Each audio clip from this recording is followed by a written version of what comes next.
David, how are you? Welcome to the Rut. Thanks for having me. I'm good, thanks, mate. I'm good. I'm glad to be here. Happy to be chatting with you and deep diving on many wonderful subjects today. Yeah, well, something both, I suppose, close to our heart, given obviously what you're doing now with Endeavour and how your life has transpired. But actually, we were introduced through your sister Chrissy, so big thanks to Chrissy for doing Shout out Chrissy. Yeah. Chrissy B. Legend. I ask everybody this question who comes on. Why did you want to come on the Rut? I think it's important to Bar me begging you. I think it's important to talk about stuff like having good conversations normalizes a lot of taboo subjects, and so the more people talk, the more that information is shared and it becomes normalized, then everything can be dealt with in a much easier way, and any problem that I've had someone might be going through, they can realize they're not alone. So that's pretty much it, man. It's just having good conversations, spreading knowledge, and hopefully improving someone else's life. Nice. We had a chat on the phone just before my birthday, actually in June, and you told me about the whole childhood experience growing up and being bullied at school, etc. Take me back to the start of David Birtwistle's adventure up until now. Obviously, we'll get on to Netflix and Too Hot to Handle later, but talk to me about school. School was... Well, I was born up north, and that was fine. I don't remember any issues up there when I was up there. I was quite young. Came down with family when I think I was 10 or 11 or 12 or something. And then immediately got bullied for having a high voice. Right, Really? Yeah, and I think I must have had a high voice. But if you speak to people that are from Liverpool, yeah, they have relatively elevated voice. It's not a really deep, bassy voice. No. And mine was, and when I get excited, my voice pitch goes up anyway. As probably you'll hear in this podcast. But yeah, so I immediately got bullied for having a weird accent, and then I just found throughout school I'd just get picked on for stuff, and I couldn't put my finger on it as to what it was. It'd be for anything, all kids want to do is fit in, but I don't know, just was a bit annoying and frustrating to say the least. And so school, it was mixed. I think school's a weird place, and I'm inherently what's the word? I think a lot of people will kind of bow down to other people just because they're scared of standing up for something. That's not me. I will inherently stand up. And my mum told me a story. She's when you're a kid in primary school, or is in the playground, and she's there was a kid that was twice your age, and he was pushing you over, and you kept standing up to him, and you wouldn't take a back step. And I was 4 or something at the time. So that is inherently my psychology. And I think that it was probably partially to do with that is why it was such trouble when I was at school, because a bully might walk down the bus and be kind of looking at people and seeing who they can pick on or whatever, and half the people will just put their head down and not make eye contact, and I'll be fuck you. Yeah. They're stop looking at me like that, and that's partially what it is. And but yeah, it was where do you think you got that from? I've no idea, mate. I have no idea, because my dad and my mum are not like that. Because yeah, I mean, that happened at various points to me, and I'm not like you in my reaction. It was just even up until recently, it's been just kind of take it. And I suppose the kind of belief systems, you put a post on Instagram about your mum actually recently, not to be too stalkerish, but about how she instilled this belief system in you, which was never ever back down, never give up. And that's kind of what you're talking about. Yeah, to a degree. I mean, both my parents are successful in their own right, and they're both relatively entrepreneurial. And they've always just said like you can do anything if you put your mind to it. Yeah. Like your limiting factor is your own self. So give it your best. Like, and they'd always say like, we don't care what happens, just do your best. And that is like the main thing. So that's kind of, like mum and dad both instilled that idea of just the thing that holds you back is yourself. And it's crazy because I never really understood it. Yeah. I didn't really get that. And when I was younger, I would just do stuff, and sometimes I'd like be really like focused on it and get into what, people talk about like flow state, where you're just like oblivious to everything else and you can just completely focus on this one thing.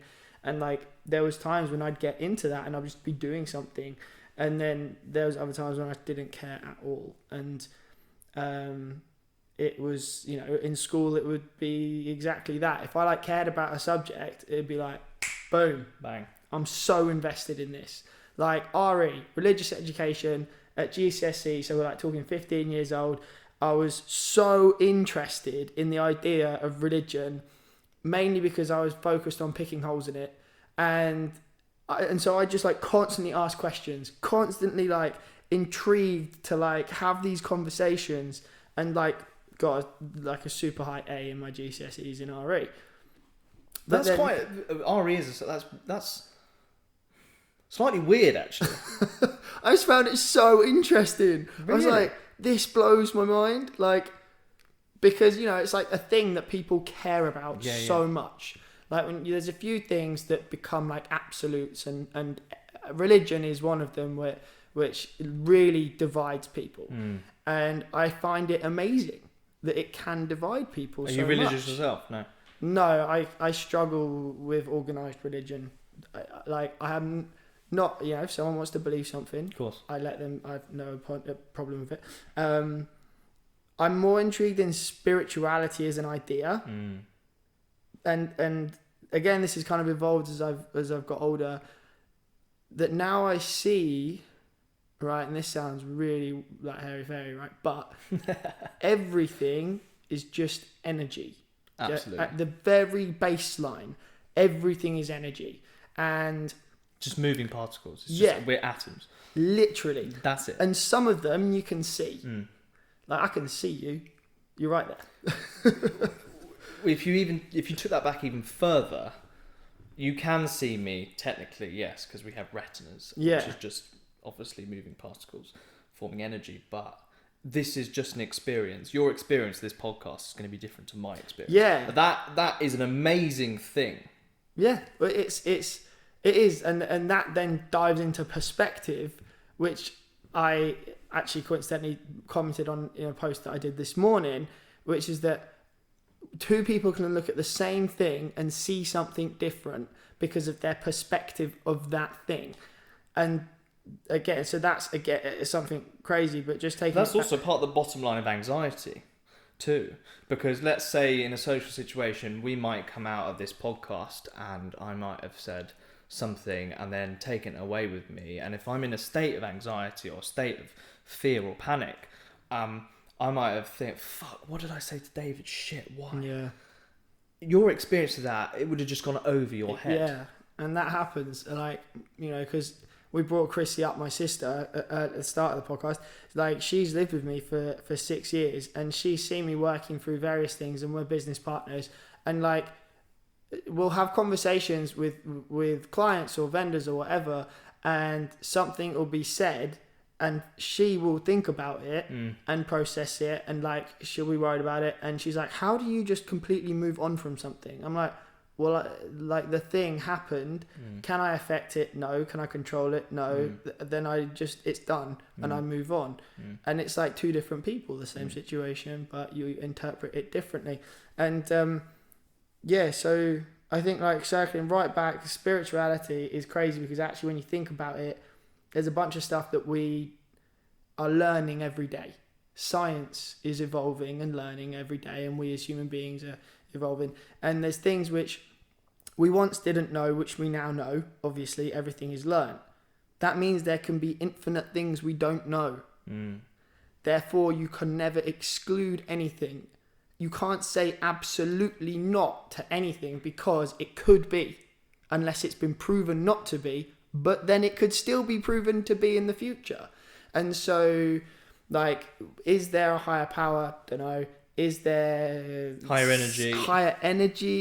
You don't know. Is there something other than what you can see, smell, taste, hear, and feel? Potentially. And that could affect your psyche. And so I find it all really amazing. But the idea of like constructed, organized, like regimented religion, I find kind of interesting. Some of the rules really confuse me. I want to go back to the kind of the bullying or your perceived experience of bullying at school, because it'd be very, very easy for somebody who has who goes through that experience. I had it myself, which meant that I had various different belief systems about who I thought I was, which again is just a construct of my own imagination anyway. But it's very easy to take on those belief systems. Did you have any of those belief systems as you were growing up? Let's say not good enough, inadequacy. It's a kind of symptom of being bullied, in essence. Nah, I didn't get that. I didn't get that side effect. For me, the side effect is like anger and frustration and interesting and irritation and walls and barriers, and like, you know, when I was a kid, really, really young, like I'm inherently soft and squishy on the inside, right? Like I've learnt that about myself, that I'm an emotional person, and that I'm at the core of me, I am relatively soft, and I like to be open, and I like to talk about things, etc., etc. But like through my teenage years, like that no one saw. It was hidden behind barriers and walls and a front of being tough and not showing weakness. Interesting. So that was something which I realised that I had to kind of do in order to protect myself to a degree. And how did that percolate into different areas of your life, I suppose? Love life, relationships? Relationships is multiple complicated conversations, really. But like in kind of, I think it was like with friendships, with kind of non-romantic relationships, it would be a lot of like proving yourself as a man, and like whether it's a continuation of the natural tendency for me to stand up against things, like I wouldn't ever take a step back, I wouldn't back down from something, and like as I got into like my teenage years, that just kind of like grew to like having like fights and getting in trouble like that, and almost like thinking that was the only way to protect yourself, because if someone's like constantly on your case and like, you know, being demeaning and talking down to you and like bullying, and like it's one time I got I was in McDonald's, outside McDonald's with my friend in town near where I used to live, and one of the kids that used to bully me at school saw me, walked out, had a fucking milkshake and poured it on my head, right? That was a really shit experience, obviously. Something out of a movie, actually. And but like, how do you deal with that situation? I mean, in my head at that point, the solution is just like wash it off, ignore as if it never happened, crack on. Like, not to. There's no time to process it, almost. Yeah, no. You just it's just like because if I act as if anything affects me, then it's like they won. So you just act as if nothing phases you. Problem is that makes you kind of numb. It's a tricky one, because like when you're in times of like trouble, and if you're under fire in terms of like emotional barraging of problems, then you have to put up a certain armor against those things. You have to have an armor in those times to protect yourself. Like, looking at it now, I can't be as like, I wasn't emotionally intelligent enough and able to deal with those people at that time. I wasn't smart enough. I didn't know how to deal with it. So the only way to deal with it was to put armor on to protect yourself. But now I'm older, and I have the experience that I didn't have when I was back then. Like now is a completely different environment because you know the rules of the game. You know how to control it. There is no fear of being like verbally abused continually by the same person, because if that same person verbally abuses you multiple times, if you're at work or whatever, then you report them, you have HR, you deal with it that way, or you converse with them about it, or you just leave their life. You're not in their life. Like, there's ways to move through things and you navigate it as need to, but when you're at school, there's no way to leave that environment. The person is much older than you. You've never had to deal with this before. Like, you deal with it the way you feel like you can at the time, and for me that was just putting up barriers, and that meant it's hard to kind of let people in, and there's residual effects of that it's still kind of, for someone to like really kind of come in and get to know me has been harder, but over the kind of past couple of years and going through a personal development journey and talking about it, which has been the most important thing, is just talking about it, which is what circles back to why do you want to be on the podcast, because you talk about things and they lose their weight and they become weightless and they float away, and then the barriers can come down, and then if you're having a conversation, you and I, then you benefit from my experience and I can benefit from your experience, and just having conversations as men is so powerful. Absolutely. Yeah. I want to talk about Too Hot to Handle. All right. What do you want to know? Well, most people will know the kind of David Birtwistle on Netflix and TV, but actually, towards the end of the show, it was becoming very, very clear that you'd gone through this journey, or that you were becoming a lot softer. Soft and squishy. Mate. Soft and squishy, precisely. Why did you want to go on the show in the first place, actually? I thought it'd be fun. Yeah. I'll be honest, like Did you know about the they didn't? They didn't tell me anything. Oh my god. They were so sneaky. They were like, it's gonna be great, it's gonna be fun, you're gonna have a great time. I'm like, okay, what's it about? And they go, it's gonna be good, it's gonna be great, you're gonna have a great time. And I'm like, okay, well, I've seen reality TV before, so if it's gonna be shit and aggy and drama, and you're just putting me in there to try and get some negative effect, I will just leave. Like, I'm not interested in that. Because before I went on Too Hot to Handle, I already had a business and I already had a small following on social media. What was your following on social media? It's about 25,000. Okay. So that means I was running my business and using that as a marketing tool. Yeah. So I was like, I'm not going to do anything to jeopardize my business. It's not worth that. But yeah, they were pretty good. They didn't tell us anything. But what was the question you asked me originally? I can't remember. No, it was literally why did you go on it? That was it. That was it. I just thought it'd be fun. Just the experience. I thought it'd be fun, and I thought at the end of the day I'll just have a fun story to tell my mates. Because TV flops. Like, there's new shows that come out and they're terrible, and no one watches them, and nothing happens, and your life goes exactly the way it was before. So I was like, well, if it flops, I'll just have a cool story to tell my mates. Yeah, but you must have known this is going to be aired on Netflix to the whole world. There's 190 million people subscribed to Netflix now. Like, you going on that show was not going to be, if it fails, I'll just go back to my day job. Well, you don't know what it's going to be like. Like, they bring out new shows all the time.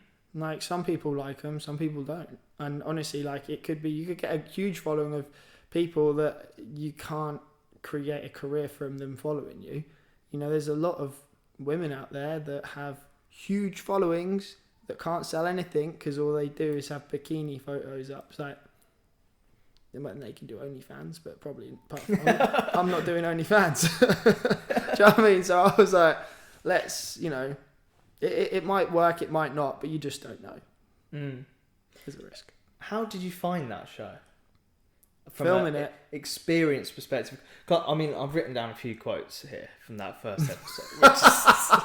I'm really sorry to embarrass you like this. Okay, but caveat before you say the quotes, they're probably from the video cutscene. Yeah, they are the VT. The VT, which was, let's say, hyped up.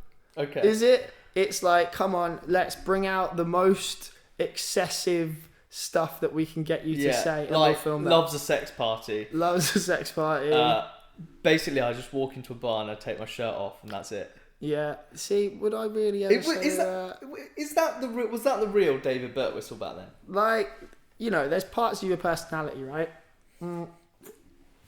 So, the world likes to put people in small boxes, and like they go, okay,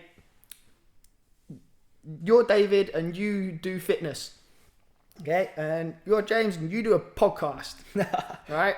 And so does such and such, and that's it. That's your little niche thing. Whereas people are much more well-rounded. Absolutely. Much more broad spectrum of interests. And so you can both have an interest in love and affection and sex, right? And you can both have an interest in like, I don't know, cars and painting. Like, but what would work at the start of a show like this is obviously, let's make David look like a massive twat. But those words came out of your mouth. They did, because to be fair, sex parties are fun. Yes. And I probably had walked into a bar, not in England, but like, I don't know, if you're at like a beach bar or something, like I take my shirt off because I don't think I should wear clothes very often. Like, it's good to be naked. And I think the more people are naked, exactly, then the more freedom everyone feels, right? It was actually, I did Sail Week Croatia with some friends, right? Which is like 5 days on a boat, and you go around some Croatian islands, and it is so much fun. And I literally wore budgie smugglers for like 5 days, right? Just like a Speedo. And I felt more liberated and free. It's interesting how that's accepted. not the whole budgie smugglers, because I also am keen fan of budgie smugglers. Right. But you go on holiday and actually general nakedness or being half naked is just a done thing. It's normalised. Girls wear thongs. Yeah. The whole time. The whole time. It's not. You can't do that in And Clapham. yet, no, you can't. No. And it's interesting because I genuinely feel that if people were more naked more often with other people, or not completely naked, but like more skin was showing, people would see a broader spectrum of bodies. They would feel more normal about their own body. We would see the human race for what it is. We wouldn't just see one small isolated kind of airbrushed perfection. And but also you just feel more comfortable in your own skin. Like, I would always wear shorts up to my knee before then, and then I wore budgies, and it felt weird for about 10 minutes, and then I forgot about it, and I was just like, this is me, I feel awesome.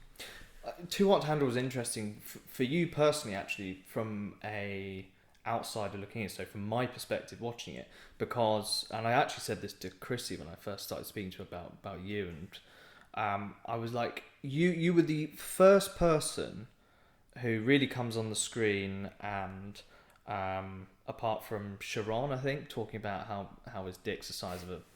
Yes, he does say that. Yeah, is monstrous. But it was very clear that you were going through your own like transformation out there, actually. It was, I'll be honest, that show came at the perfect time. Why? Me. Because for the 6 months before we filmed it, I was already engaged in a personal development journey. Interesting. I was already speaking to a coach. Okay. I was already like interested about how I could expand my mind. And so literally like being in an isolated environment for 4 weeks, kind of going through therapy, was like, oh my God, this couldn't be any better. Kind of going through therapy, what do you mean? Well, like all of the workshops that we did were like therapy. They were like making us think about our thoughts and feelings and emotions, and putting us in situations that could help us work through any past trauma and grow as a human being. And the whole point of the show was to enable you to create deeper, more meaningful connections with people. Yeah. So that's kind of like therapy. It is. It helps you deal with old trauma and grow into a more open, accepting version of who you are. And what did you learn? The main a very thing, open question. Yeah, I'd say like the main thing for me was from like a romantic position. Like you asked about what barriers do you create earlier. And like for me, letting people in was a big thing, like, and especially romantic relationships. So I had these huge walls up and almost was like stopping myself from feeling too deeply. But then doing the show, I very much realised that at my core, what I do want is that like love and affection and more than just like one night stands and like casual dates and stuff like that. So that was the main thing that I kind of took away from it, and to also be more open. I want to go back to the moment in, like, I don't know what episode it was. This might have been the last workshop or with Rhonda, and you started crying. Yeah. I think that was the moment where, having seen this like David Birtwistle bravado that we've all watched for like 7 episodes before, to see this guy just break down in tears and really be the only person who kind of visibly on TV, or like, apart from Sharon a little bit, but who wasn't that focused on the money, who quickly began, obviously it was annoying you, various people fucking that part up, but you go actually getting more and more out of that journey. Like, take me back to that moment where you're standing there in front of Rhonda. Yeah. Like, what was going through your head? Well, so the workshop was the staring, right? So we had to stare into each other's eyes for 5 minutes and not say anything, not avert their gaze. It is awkward to start with. If you ever try looking at someone for too long, you feel awkward. But if you push through that, then it's supposed to unlock a deeper kind of understanding of that person. And effectively, for me, I just started to piece together all the pieces of information that Rhonda had told me about herself, who she was, her life, her history, and the things that I know about her. And I just got overwhelmed with this emotion that she is a really like amazing person, very calm and generous and outgoing and bubbly, and she's had to deal with a lot of struggles in her own life. And I just had this sense of like awareness of who she was, and it just kind of got overwhelming. And yeah, there was like a moment of like, okay, you're feeling something, you have the choice of either leaning into what it is or shutting it off. And I'd kind of made the decision in my head that I'm going to commit fully to this process, that if you, like, it doesn't matter what happens, just do your best, like mum and dad would say. So if you're in a position where the point of it is to create these deeper connections, then do the thing which is going to allow that, like, commit to what you're doing. So I just thought to myself really quickly in my head, like, don't hold back, don't try and cut it off, just be open and honest and present. And that was the then effect. You see, like, I was crying, and then I kind of explained to Rhonda why. And that was quite intimidating when I've got the entire cast and crew around me. Yeah, absolutely. And in the back of my head going, yeah, that's going to go out to Netflix to 190 million people. It's funny you say that, actually, because, well, my sister also watched that, and I said to her I was coming here today, and she was like, can you ask David, in fact, she's going to love that I mentioned this. Did David find his mental health was affected entering into an environment that he was always being filmed? Essentially, did you ever feel insecure? I didn't feel insecure, but it is weird being filmed all the time. Really? Yeah. Just because you know that there's like everything is being filmed, and you kind of have to get used to that. And it does fade. It's interesting. You kind of get used to it after a couple of days. But like, you know, I was always kind of acutely aware at the back of my head that there are cameras. Like, you can see it. They're not hidden. To us, we could see them. They're like on the wall or wherever. And if it was like a big scene where they had like the bigger cameras that weren't flying the wall, then it's like there's a camera right there, you know? So it's not like you're hiding from it.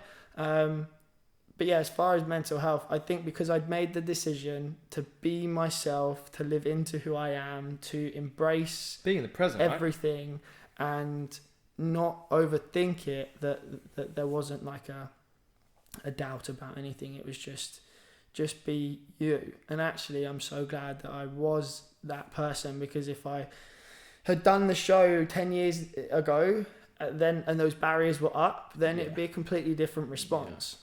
You know, people would have seen a different side to me. Whereas actually, I was like so ready for what the show was about. Obviously, the show's aired February, March this year. It was actually April. April, right? Something like that. Yeah. Under normal circumstances, your profile, you'd be doing, I presume you'd be doing club appearances up and down the country and really maximising all of the revenue that comes from being on a reality TV show overnight. Yeah, apparently that's what Love Island people do, isn't it? Yeah. Yeah, I haven't done that. No. Corona. Precisely. How has that impacted you? Because obviously you've come out of Too Hot to Handle. When this was filmed, what, 20... It was a year before it aired, so it was right. So it's, March yeah, and March April 2019. So you're probably thinking, right, this could really improve Endeavour. I'm going to have access to so many more millions of people. Obviously, your overnight social media channels just ballooned, I imagine, once it aired. But you haven't really seen the kind of levels of exposure as some other reality TV stars have had. Like, how was that for you? It's been a really weird experience. As far as like the exposure in terms of like a financial benefit of being involved in a show like this, we've got a worldwide pandemic, and so everything's shut down. And whereas like the guys that do Love Island would make 6 figures in a few months from doing club appearances and personal appearances and endorsements and all that kind of stuff, very quickly making a lot of money. Like, that hasn't happened for myself or most of the other cast because, you know, we're in a pandemic. But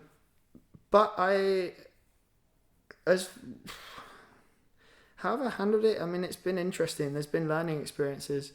For me, I'm very much trying to just think about myself exactly how I always have, and behave as if I always have, and not to really try and be anything that I'm not. Sometimes I get it wrong though, you know, like I forget how many people see my stuff sometimes. Right, okay. Right, like... What are you referring to there, get it wrong? Like you know, if you have 1 million people that look at something you say and only 1% find it offensive, that's still a lot of people that find it offensive. Yeah. And not that I've been like deliberately... It's 1,000 people. It's a lot, right? You know, like we were in lockdown and I posted a photo of me and Nicole on Clapham Common, right? So it was the rules, I think, at the time were that you weren't supposed to be within 2 meters from someone you don't live with. And Nicole and I didn't live with each other. And I completely forgot about that rule. And I was giving Nicole a hug and I posted that photo. And then the Daily Mail someone thought, some newspaper were like... I saw the article, yeah. You shouldn't be doing that. David Birtwistle breaks curfew. Flouncing lockdown rules, like, yeah. Who does he think he is? And people are like, you're such an arrogant prick for doing that. And I'm like, I completely... Like, it was in my head, I'm like, I'm just posted a photo of my friend. Not thinking how many people are going to see it.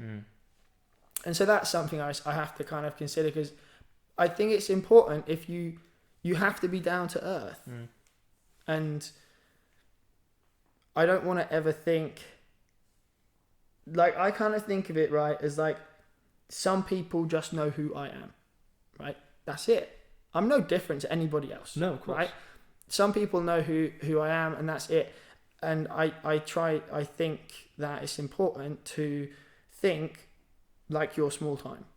Think like you're just a person grafting, because with nothing comes easy.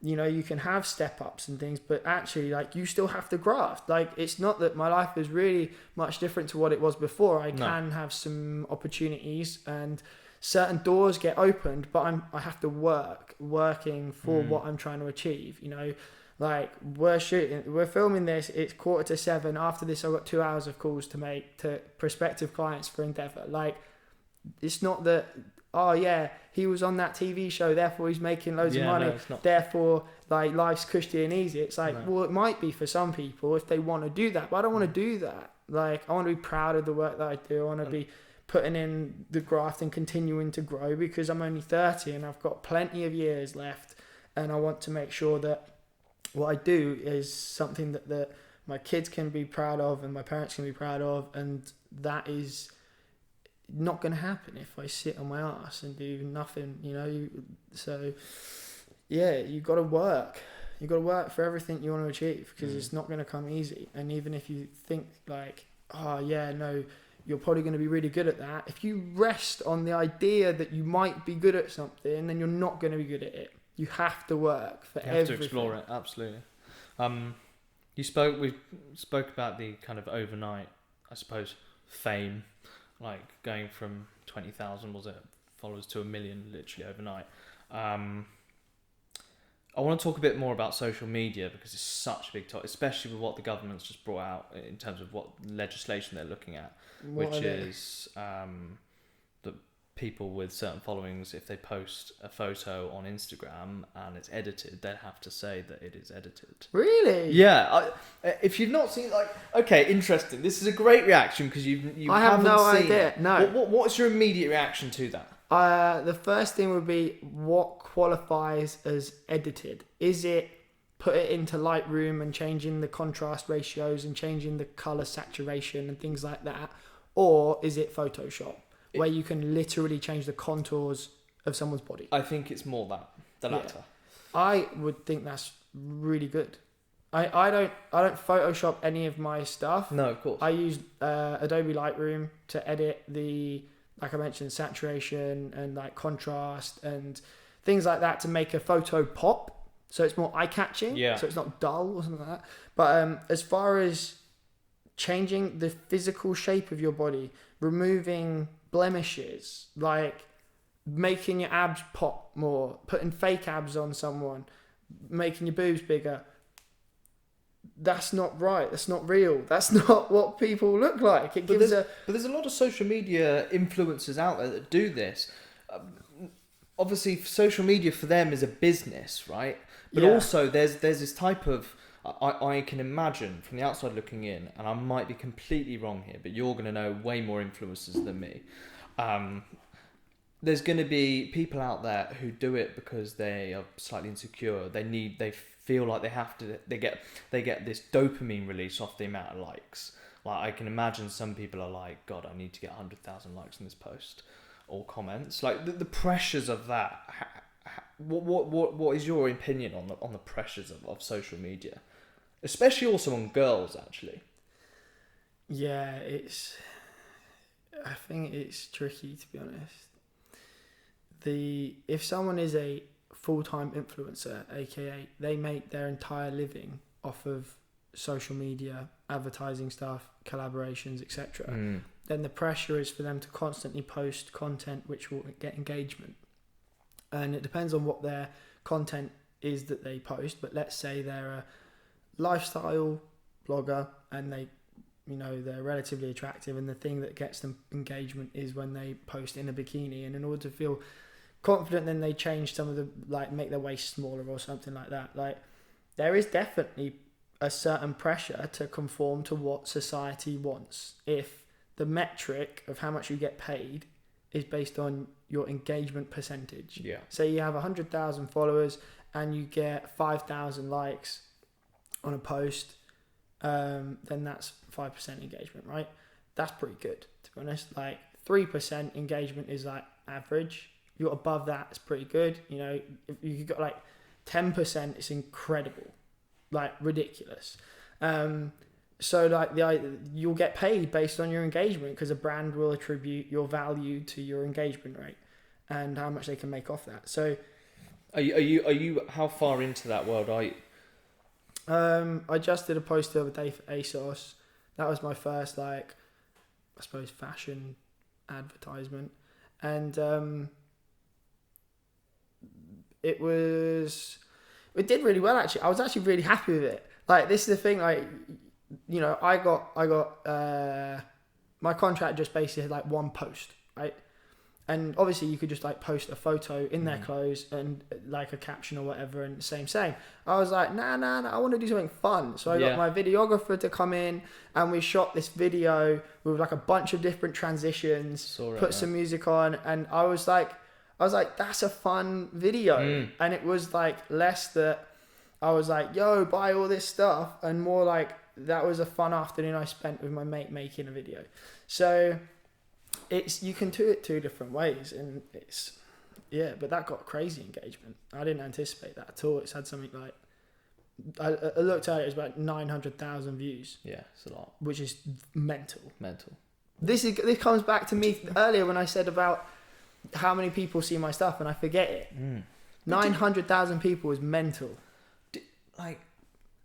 Do you ever find your mental health suffers from social media? Yeah. Yeah. How? Fact. Really? It definitely does.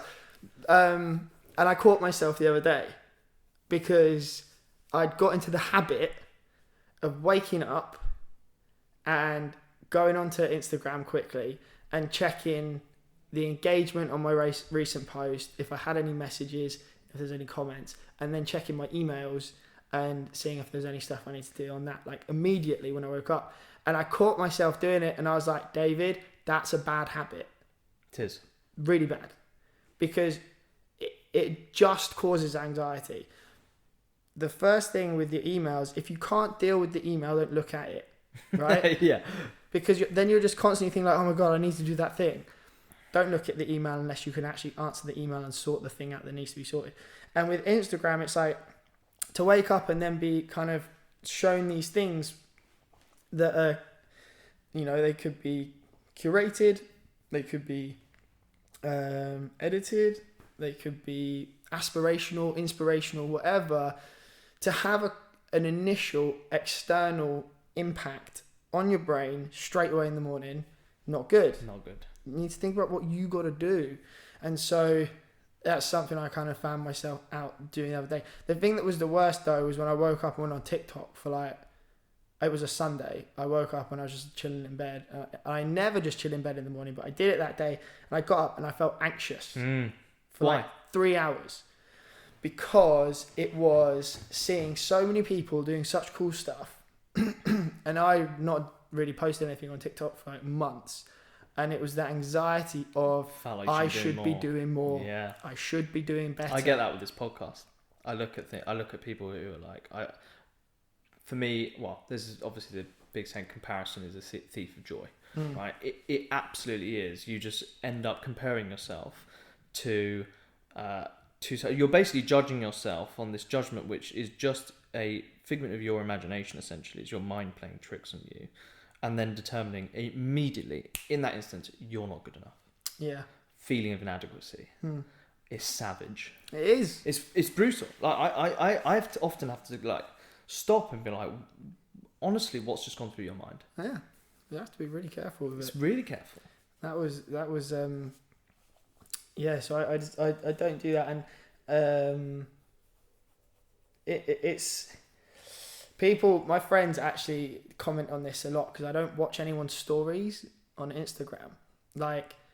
And my friends know I don't watch their stories. So they'll then send me stuff like, oh, did you see? Oh, no, you didn't see that thing on my story, did you? Here. And they'll show me a video that they made from the other day because I deliberately don't do it because I don't want to kind of get sucked into constantly seeing these things of other people. I think social media can be really cool, really powerful, really inspirational. But you've got to be careful of the people you follow, that they're putting out content which is beneficial and inspirational and engaging, but also don't spend too long on it because it's like entertainment. It's like your mum was like, don't watch TV for too long. It's like, well, don't go on social media for too long.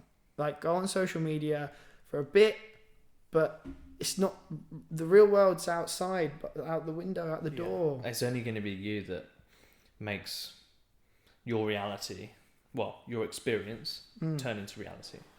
Yeah, exactly. How do you stop yourself comparing? I appreciate we're running out of time, but how do you stop yourself from how do you stop comparing yourself to other people in that moment? In the moment, if I find that I getting anxious because I'm looking at someone else's stuff, it'll be because I'm not taking action to do something I know I should do. Anxiety, when I found, for me personally, anxiety is when I should be doing something and I'm not doing it. And my subconscious is being like, Dave, wake up, mate, you need to do something. And I'll have to think back about what it is that I know I should have been doing. So it might have been that I wasn't happy in my like a post that I did, I know that I should have done better in it, and so I'll then, instead of comparing myself to the other person, I'll use them as inspiration. I'll like look at it and be like, what do I objectively enjoy about this piece of content? Is it the style which it's shot? Is it the way they've transitioned from one place to the next? Is it the music? Like, what can I take from this that inspires me to be better? Not what can I take from this that makes me feel like shit? And so it is just that shift, and then I take that thing and be like, right, I'm gonna take this piece of inspiration and I'm gonna action it into making me a better person at the thing that I'm gonna do. So it's just that reframing for me of taking something that would pull me down and being like, actually, if I flip that and go, what is cool? What do I like? And then I'm going to use that as inspiration to move me forward. It's fascinating.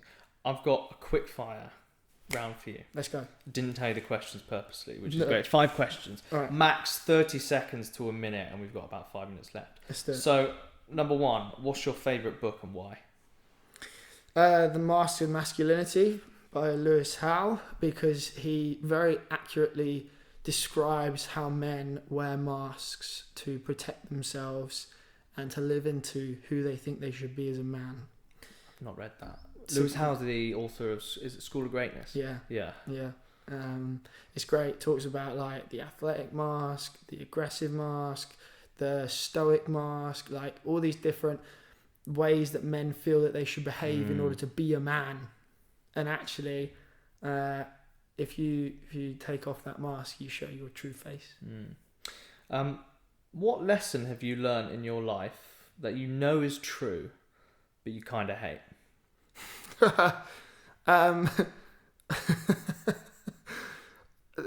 Eat your veggies. Like it's like mum would tell me, she's like, you've got to eat your vegetables, and like now it's like one of the most common things that I say to clients. I'm like, eat more vegetables, they're so good for you. That wasn't the lesson I thought you were going to say, actually. There's been some quite deep and philosophical lessons that have been that people have said. Yeah, no, I don't know, that was just the one that popped into my head because I've been saying it a lot recently. Fair. What is another lesson is... No, we can go with that, honestly. Well, that was the one that first popped into my head, but it was actually, I did a post about this the other day, and it is don't be anything but yourself. That was the story with the kid, right? Yeah. Don't try and be anything you're not to impress people. Just be who you are, unapologetically you. And because you're the best person. And that comes from, well, you have to work out who you is first and why this is making you feel uncomfortable to be you. Yeah, exactly. That's a story for another day. Your friend who's having a tough time at the moment picks up the phone, rings you, and says he's having a really bad day today. What do you say? How can I help? Would be what I would say. I'd ask how I can help. Do you want to come round? Let's have a coffee. Like, talk, listen, find out why. Like, let him talk, because often you will sort the problem yourself from talking about it. You don't always need someone's opinion, but like just talking through things will allow you to process and understand and come to a resolution yourself anyway. But I'm like a solutions person. So I'm like, same. You present me a problem, I'll give you the answer of how to solve it, or I'll figure out how to solve it. So sympathy, not empathy. Segues nicely into the fourth. When you're struggling with something, struggling yourself, what's your go-to? Who do you turn to improve things? My mate, Josh. Talk to him about everything and anything that's difficult in life. And I talk to him because he will always listen non-judgmentally. And he'll always ask questions because he's intrigued to know the answer, not because... Fabulous trait. He's trying to lead you anywhere. He just wants to know the answer. And being non-judgmental is so key. Very nice. you're lying on your deathbed, looking back at your life, what are you most proud of? Right now, the thing I'm most proud of is my engineering degree. Really? Yeah, I am proud to have a first class honours degree in petroleum engineering, because I hadn't studied maths or science since GCSE when I was 15, and then at 24 I went back to university and did a foundation year in science, then a 3-year degree, and I worked throughout the whole time, and I supported myself the whole time, and it was something that I've applied myself to and consistently done, lived my life exactly how I wanted to do it, and achieved like a 79%. So I was like, I'm proud of that. I did my best. Very nice. Wow. David, thank you so much for your time. That's all right. Thanks for having me. Absolutely loved it. Cheers, mate. It's been a good chat. Thanks for having me on. Hey, no, thank you. Take care.